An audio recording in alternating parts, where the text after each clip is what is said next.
दुख से कातर और राम के वियोग में अश्रु बहाती हुई सीता के पास जाकर रावण बोला, सबने अब उस राज्य से च्युत दीन तपस्वी राम के लिए अश्रु बहाना व्यर्थ है। राम में इतनी शक्ति कहाँ है कि यहाँ तक आने का मनोरथ भी कर सके।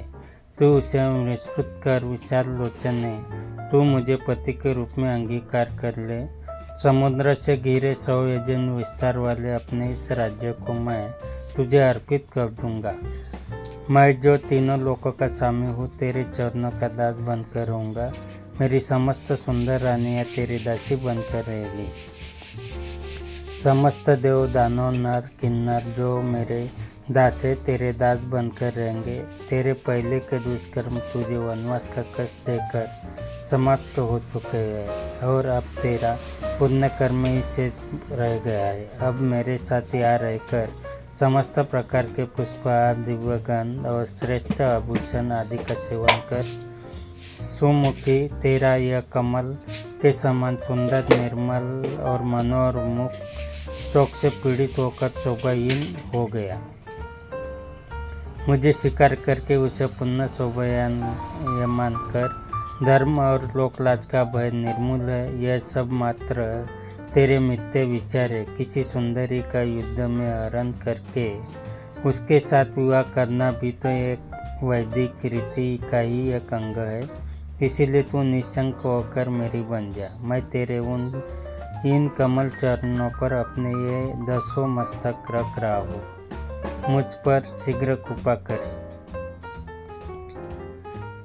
रावण के इन वचनों को सुनकर शोक में कष्ट पाती हुई वैदेही अपने और रावण के बीच में तिनके का वोट करके बोली, नराधम, परम पराक्रमी, धर्मपरायण एवं सत्य प्रतिज्ञा दशरथ नंदन श्री रामचंद्र जी ही मेरे पति है। मैं उनके अतिरिक्त किसी अन्य की और दुष्टि भी नहीं कर सकती। यदि तूने मुझे बलपूर्वक मेरा अपहरण किया होता तो अपने भाई घर की तरह जन्म स्थान के युद्ध स्थल पर ही मारा गया होता, किंतु तू कायरों की तरह मुझे चुरा लाया है। तेरे इस अनर्गल प्रलाप से ऐसा प्रतीत होता है कि अब लंका सहित तेरे विनाश का समय आ गया है। तो इस भ्रम में मत रहे कि यदि देवता और राक्षस तेरा कुछ नहीं बिगाड़ सके तो राम भी तुझे नहीं मार सकेंगे। उनके हाथों से ही तेरी मृत्यु निश्चित है। अब तेरा जीवन काल समाप्त प्राय हो चुका है। तेरे तेज, बल और बुद्धि तो पहले ही नष्ट हो चुके हैं और जिसकी बुद्धि नष्ट हो चुकी होती है उनका विनाश काल दूर नहीं होता। अरे राक्षस आदम, तू महापापी है, इसीलिए तेरा वध नहीं कर सकता। तूने कभी सोचा भी नहीं कि कमलों में विहार करने वाली हंसिनी क्या कभी कुक्कुट के साथ रह सकती है। तू मेरे इस सदनन सुन्न जड़ शरीर को बांधकर रख ले या काट डाल, पर मैं कलंक देने वाला कोई भी निंदनीय कार्य नहीं कर सकती। सीता के कठोर एवं अपमानजनक वाक्य सुनकर रावण कुपित होकर बोला, हे मनोहर हास्य वाली भामिनी, मैं तुझे 12 माह का समय देता हूँ। यदि 1 वर्ष के अंदर तू स्वेच्छापूर्वक मेरे पास नहीं आई तो मैं तेरे टुकड़े टुकड़े कर दूंगा।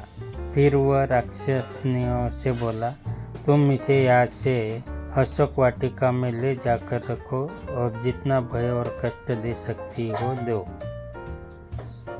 लंकापति रावण की आज्ञा पाकर राक्षसनियाँ सीता को अशोक वाटिका में ले गई। अशोक वाटिका एक रमणीय स्थल था, किंतु पति वियोग और निशाचरी दुर्व्यवहार के कारण सीता वहाँ अत्यंत दुखी थी। सीता का अशोक वाटिका में प्रवेश जानकर पितामह ब्रह्मा देवराज इंद्र के पास आए और बोले, सदा सुख में पली हुई प्रतिवता महाभागा सीता पति के चरणों के दर्शन से वंचित होने के कारण दुख और चिंताओं से संतप्त हो गई है और प्राण यात्रा भोजन नहीं कर रही है। ऐसी दशा में निस्संदेह है वे अपना प्राण त्याग कर देंगी। अतः तुम शीघ्र लंकापुरी में प्रवेश करके उन्हें उत्तम भविष्य प्रदान करो। ब्रह्मा जी के आज्ञा अनुसार इंद्र तत्काल लंकापुरी पहुँचे उन्होंने निद्रा देवी की सहायता से समस्त राक्षसों को मोहित कर दिया। फिर वे सीता के पास जाकर बोले, हे देवी, आप शोक न करें, मैं सचिपति इंद्र राम की सहायता करूंगा। मेरे प्रसाद से वे विशाल सेना लेकर समुद्र पार करके यहाँ आएंगे। अतः तुम इस आविष्य को स्वीकार करो। इसे खा लेने पर तुम्हें हजारों वर्षों तक भूख और प्यास संतप्त नहीं कर पाएंगे। शंकित सीता ने उनसे कहा, मुझे कैसे विश्वास हो कि आप देवराज इंद्र ही है। इस पर देवराज इंद्र ने समस्त देवोचित लक्षणों का प्रदर्शन करके सीता की शंका का निवारण कर दिया। विश्वास हो जाने पर सीता बोली, यह मेरा सौभाग्य है कि आज आपके मुख से मुझे अपने पति का नाम सुनने को मिला। आप मेरे लिए मेरे ससुर दशरथ और पिता जनक के तुल्य है। मैं आपके हाथों से इस पायस रूप अविश्य दूध से बनी हुई खीर को स्वीकार करती हूँ।